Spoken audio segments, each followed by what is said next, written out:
Hello everyone, welcome back in a new video, class 9 chapter 1st and today's topic is evaporation।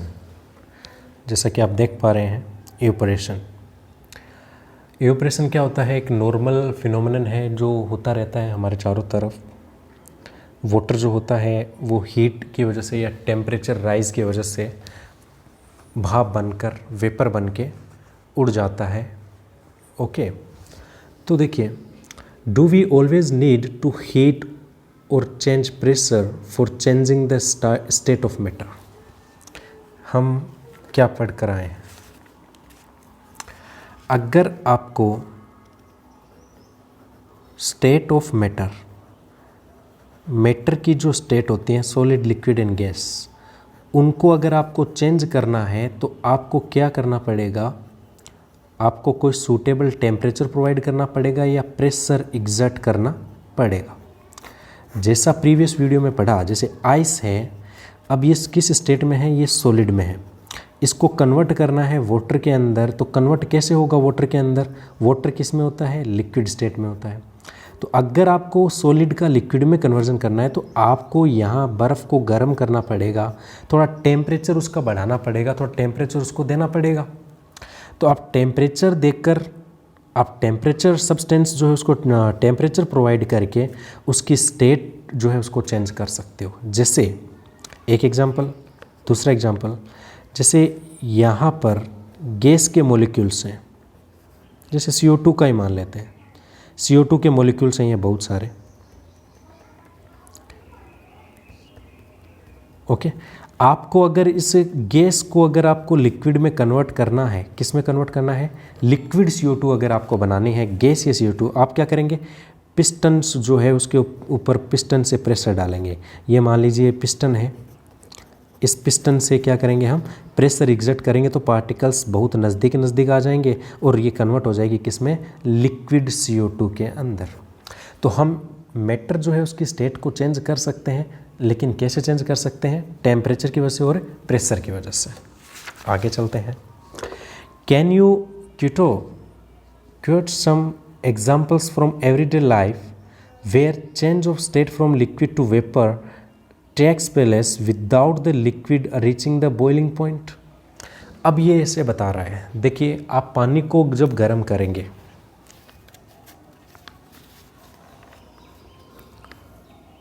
जैसे इसमें water है, अगर हम इसको गर्म करें तो वाटर क्या होगा? एक आप जानते हो वाटर का जो बॉइलिंग पॉइंट होता है वो 100 डिग्री सेंटीग्रेड है। अगर इतना टेम्परेचर देंगे तो वाटर क्या करने लग जाएगा? उबलने लग जाएगा और वो किस में कन्वर्ट हो जाएगा? वो वेपर के अंदर कन्वर्ट हो जाएगा। क्लियर? वेपर किस स्टेट में है? गैस में। ये किस में है? लिक्विड। तो आपने क्या किया? लिक्विड से वेपर बनाया। लेकिन क्या आप कुछ ऐसी कंडीशन जानते हो जिसमें आप पानी को गर्म नहीं कर रहे हो लेकिन फिर भी वो क्या हो रहा है? बॉइलिंग पॉइंट अटेन न करके वो फिर भी वेपर बन रहा है। देखिए, without the liquid reaching the boiling point, okay, जो लिक्विड है वो बॉइलिंग पॉइंट पे नहीं पहुंच रहा, लेकिन फिर भी क्या हो रहा है? वो गैस बन रहा है। वाटर व्हेन लेफ्ट अनकवर्ड, जब आप पानी को ऐसे खुला छोड़ देते हैं, स्लोली चेंज इनटू वेपर, तो वो किस में कन्वर्ट हो जाता है? वेपर में कन्वर्ट हो जाता है। आपने किसी वेसल के अंदर किसी बर्तन को ऐसे खुले में रखा होगा और आप देखते हो कि उसके अंदर जो वाटर फिलअप था, जो वाटर का लेवल था, वो वाटर का लेवल थोड़ा थोड़ा कम होता जाता है। तो पानी कहाँ गया? पानी इवेपोरेट हो गया। वेट क्लॉथ्स होते हैं, गीले कपड़े, वो सूख जाते हैं। तो कैसे सूख जाते हैं? क्योंकि वाटर जो था उनके अंदर वो क्या हो गया? इवेपोरेट हो गया। What happens to water in the above two के एग्जाम्पल्स, ये जो एग्जाम्पल्स लिए हमने उसमें पानी के साथ एक्चुअल में हो क्या रहा है? We know that particles of matter are always moving and are never at rest, कि जो पार्टिकल्स होते हैं किसी भी मैटर के वो हमेशा किस में रहते हैं? मोशन में रहते हैं। जैसा हम आपको पहले बता चुके हैं, सॉलिड के अंदर जो पार्टिकल्स होते हैं उनका अरेंजमेंट कैसे होता है, लिक्विड के अंदर जो होते हैं उनका अरेंजमेंट कैसे होता है। ओके, तो उनकी डिटेल हम जो है पहले कर चुके हैं। देखिए आगे, at a given temperature in any gas, liquid और solid, there are particles with different amount of kinetic energy. अब ये बोल रहा है कि अगर आप किसी गैस को, लिक्विड को, सॉलिड को अगर आप टेम्परेचर प्रोवाइड कर रहे हो तो उसमें काइनेटिक एनर्जी का लेवल अलग अलग होगा। काइनेटिक एनर्जी क्या होती है? Kinetic energy the energy due to motion. Particles motion में है, मूव कर रहे हैं, तो उनमें जो एनर्जी है वो कौन सी एनर्जी है? काइनेटिक एनर्जी है। In case of liquid, a small fraction of particles at the surface having higher kinetic energy is able to break away from the force of attraction of other particles and get converted into vapor। अब ये बता रहा है कि वो कपड़े क्यों सूख जाते हैं, पानी को, किसी बर्तन को जिसके अंदर पानी, उसको बाहर रखते हैं, उसका पानी का लेवल कम कैसे हो जाता है। तो ये बोल रहे हैं ये लिक्विड स्टेट के अंदर जो पार्टिकल्स होते हैं, इन पार्टिकल्स के बीच में जो अट्रैक्शन फोर्स है वो क्या है? कम है। तो हीट की वजह से, टेम्परेचर की वजह से ये फोर्स ऑफ अट्रैक्शन जो होता है वो कम होता जाता है और पार्टिकल्स जो होते हैं वो बाहर निकल जाते हैं, वो क्या हो जाते हैं? इवेपोरेट हो जाते हैं।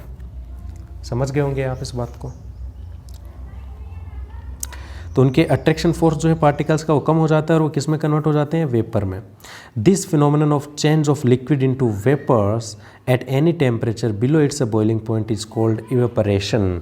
कि बिना बॉइलिंग पॉइंट प्रोवाइड किए हुए भी अगर कोई लिक्विड जो है वो किस में कन्वर्ट हो जाए? वो वेपर के अंदर कन्वर्ट हो जाए। कोई लिक्विड जो है वो किस में कन्वर्ट हो जाए? वेपर के अंदर कन्वर्ट हो जाए। या हम कह सकते हैं liquid state to gaseous state में अगर चेंज हो जाए, then this phenomenon is known as evaporation. तो इस फिनोमिनन को क्या बोला जाएगा? इसको बोला जाएगा इवेपोरेशन। ओके, तो पानी जो होगा वो वेपर बन के, भाप बन के कहाँ चला जाएगा? ऊपर चला जाएगा, वो उड़ जाएगा। ओके, तो इस प्रोसेस को क्या बोलते हैं? इसको इवेपोरेशन बोलते हैं। समझ गए होंगे आप। आगे है फैक्टर्स अफेक्टिंग इवेपोरेशन। ऐसे कौन से फैक्टर हैं जो इवेपोरेशन की रेट को अफेक्ट करते हैं? मतलब कब इवेपोरेशन कम होता है, कब इवेपोरेशन बहुत ज़्यादा होता है। तो take a 5 ml of water in test tube and keep it near a window और under a fan. Take 5 ml of water in open china dish and keep it near the window और under a fan. और तीसरी condition में take a 5 ml of water in open china dish and keep it inside a cupboard or on a shelf in your class. Record the room temperature.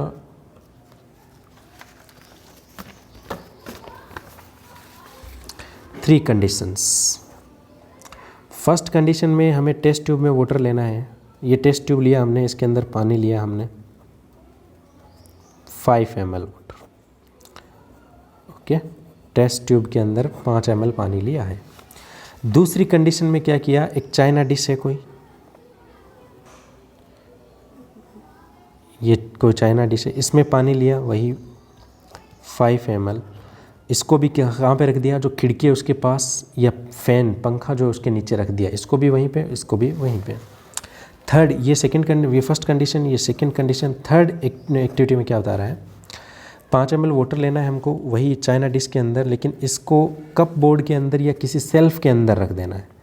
जैसे ये मान लीजिए China dish है और इसके अंदर हमने 5 ml वाटर लिया और इस 5 ml वाटर को हम कहाँ पे रख देते हैं? जो सेल्फ होती है उस सेल्फ के अंदर रख देते हैं। ओके, किसी अलमीरा के अंदर या कहीं पर भी हमने जो इसको रख दिया। अब हमको पता करना है वाटर लेवल का, किस में वाटर का लेवल जो है वो कम हो जाता है, हम उसका मेजरमेंट करेंगे। तो कैसे अफेक्ट होता है? देखिए, एक्टिविटी बहुत अच्छे से एक्सप्लेन करेगी।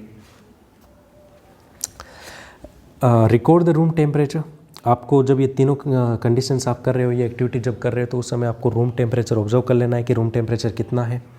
रिकॉर्ड द टाइम और days taken from the evaporation process in the above cases. आपको याद कर लेना है कि आपने कब इन तीनों मटेरियल्स को रखा था, उस समय क्या था, ओके, किस दिन रखा था। Repeat the above 3 steps of activity on A rainy dry and record your observation. एक बार तो ये एक्सपेरिमेंट करना है एट रूम टेम्परेचर, जब रूम का तापमान जो होता है सामान्य होता है, ओके, उस वहाँ पे ऑब्जर्व करना है। और एक बार आपको कब करना है? जब बारिश का मौसम हो उस समय। What do infer? तो क्या इन्फर होता है, क्या निष्कर्ष निकालते हैं आप इससे? That affect temperature, surface area and wind velocity on evaporation.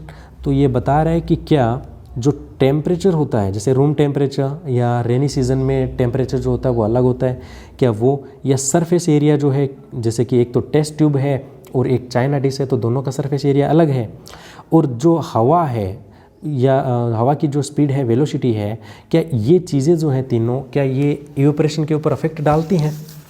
जैसे देखिए मैं आपको एक्टिविटी के थ्रू बता देता हूँ कि टेम्परेचर जो है, टेम्परेचर कैसे अफेक्ट करता है इवेपोरेशन की प्रोसेस को।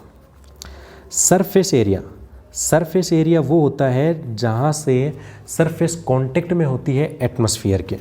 जैसे देखिए ये चाइना डिश है, इस चाइना डिश का इतना एरिया जो है वो कांटेक्ट में है किसके, बाहर के एटमॉस्फेयर के, तो ये इसका सरफेस एरिया है। वाइल टेस्ट ट्यूब का सरफेस एरिया क्या है, सरफेस एरिया ये है। तो क्या ये सरफेस एरिया जो है ये भी अफेक्ट करता है इवेपोरेशन को। और थर्ड जो है विंड स्पीड, कि विंड स्पीड जो है क्या वो भी अफेक्ट करती है इवेपोरेशन की प्रोसेस को।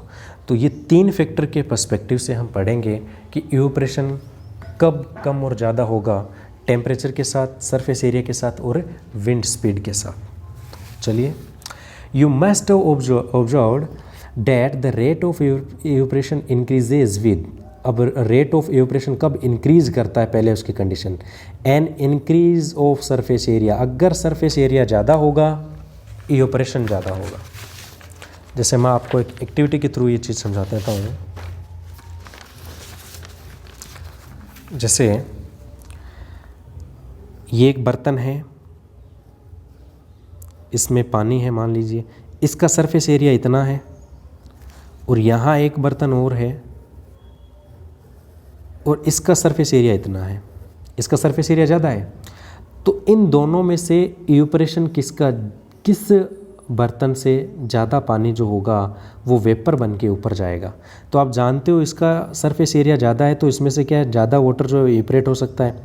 तो सरफेस एरिया इस तरीके से अफेक्ट करता है, मतलब सरफेस एरिया जितना ज़्यादा होगा, सरफेस एरिया जो है वो जितना ज़्यादा होगा, इसको अगर बढ़ाओगे तो इवेपोरेशन भी क्या होगा, इवेपोरेशन भी बढ़ेगा। तो इस कंडीशन को आप समझ गए होंगे। We know that evaporation is a surface phenomenon, क्योंकि इवेपोरेशन जो होता है वो एक सरफेस से होता है। तो इवेपोरेशन जो है, अगर सरफेस एरिया ज़्यादा होगा तो इवेपोरेशन ज़्यादा होगा। If the surface area is increase, अगर सरफेस एरिया ज़्यादा होगा, the rate of evaporation increase, तो रेट ऑफ इवेपोरेशन जो है वो भी इंक्रीजेज, वो भी बहुत ज़्यादा होगी। For example, while putting clothes for drying up we spread them out, जब कपड़े हम सुखाते हैं तो आपको पता है एक के ऊपर एक कपड़ा नहीं डालते हैं, हम उनको क्या कर देते हैं, स्प्रेड आउट कर देते हैं, ताकि इवेपोरेशन की रेट बढ़े, ज़्यादा से ज़्यादा पानी जो वेपराइज होकर ऊपर चला जाए और कपड़े जल्दी सूख जाएं। अब अगर आप टेम्परेचर को बढ़ाएंगे तो क्या होगा, an increase of temperature, with the increase of temperature more number of particles get enough kinetic energy to go into vapour state. तो देखिए, जैसे ये कोई बर्तन है, अगर आप इसके अंदर पानी है और इसको अगर आप गर्म करेंगे तो इसके पार्टिकल्स क्या करेंगे, हीट एनर्जी को एब्जॉर्ब करेंगे। ये जो हीट है इस एनर्जी को एब्जॉर्ब करेंगे। आप जानते हो इसके पार्टिकल्स पहले किस में थे, मोशन में थे, काइनेटिक एनर्जी थी। हीट देने से उनकी काइनेटिक एनर्जी और ज़्यादा क्या हो गई, काइनेटिक एनर्जी और ज़्यादा बढ़ गई, इंक्रीज हो गई। तो ये बहुत जल्दी क्या होगा, इवेपोरेट होगा। तो मतलब अगर आप टेम्परेचर बढ़ाते हो, अगर आप टेम्परेचर को इंक्रीज करते हो तो इवेपोरेशन भी क्या होगा, इवेपोरेशन भी इंक्रीज होगा। ओके, उसके बाद है ए डिक्रीज इन ह्यूमिडिटी। ह्यूमिडिटी होती है नमी। अगर ह्यूमिडिटी को आप कम कर दें, humidity is the amount of water vapour present in air. आप जानते हो बारिश के बाद जो नमी आ जाती है, हवा के अंदर वाटर ड्रॉपलेट्स होती हैं, महीन महीन छोटी छोटी। ओके, तो वो क्या, उसकी वजह से क्या हो जाती है, वो एटमॉस्फेयर क्या होता है, ह्यूमिड हो जाता है। तो इवेपोरेशन उसमें क्या हो जाता है, डिक्रीज हो जाता है। मतलब आप ऐसे समझ लीजिए, जब मौसम एकदम ठंडा है तो इवेपोरेशन क्या होगा, इवेपोरेशन एकदम कम होगा। लाइट का प्रेजेंस नहीं है और मौसम जो है ह्यूमिड है तो उसके अंदर इवेपोरेशन डिक्रीज हो जाएगा। The air around us cannot hold more than a definite amount of water vapor at a given temperature. If the amount of water is air already high, the rate of evaporation decrease. ये बोल रहा है अगर हवा के अंदर पानी की प्रेजेंस ज़्यादा होगी, मतलब हवा जो होगी वो एकदम नम होगी, तो एवेपोरेशन क्या होगा, बहुत कम होगा. An increase in wind speed, और अगर तेज़ हवाएं चल रही होंगी, हवाएं ज़्यादा चल रही होंगी, तो एवेपोरेशन बहुत ज़्यादा होगा. It is a common observation that clothes dry fast in A windy day. जब एक दिन विंडी डे होता है, हवाएं चल रही होती हैं, तो उस दिन कपड़े बहुत जल्दी सूख जाते हैं. क्यों? क्योंकि पानी बहुत जल्दी इवेपोरेट हो जाता है. With the increase in wind speed, wind speed जो वो इंक्रीज करेगी, the particles of water vapour move away from the away with the wind, decrease the amount of water vapour into the surrounding. तो ये बोल रहा है कि उससे पार्टिकल्स जल्दी जल्दी दूर होंगे और दूर होकर वो इवेपोरेट होने लग जाएंगे. तो इस तरह से ये तीन चीज़ें जो है इस तरीके से अफेक्ट करती हैं किसको, इवेपोरेशन को. तो आप इस वीडियो को अच्छे से समझ गए होंगे. Thank you for watching.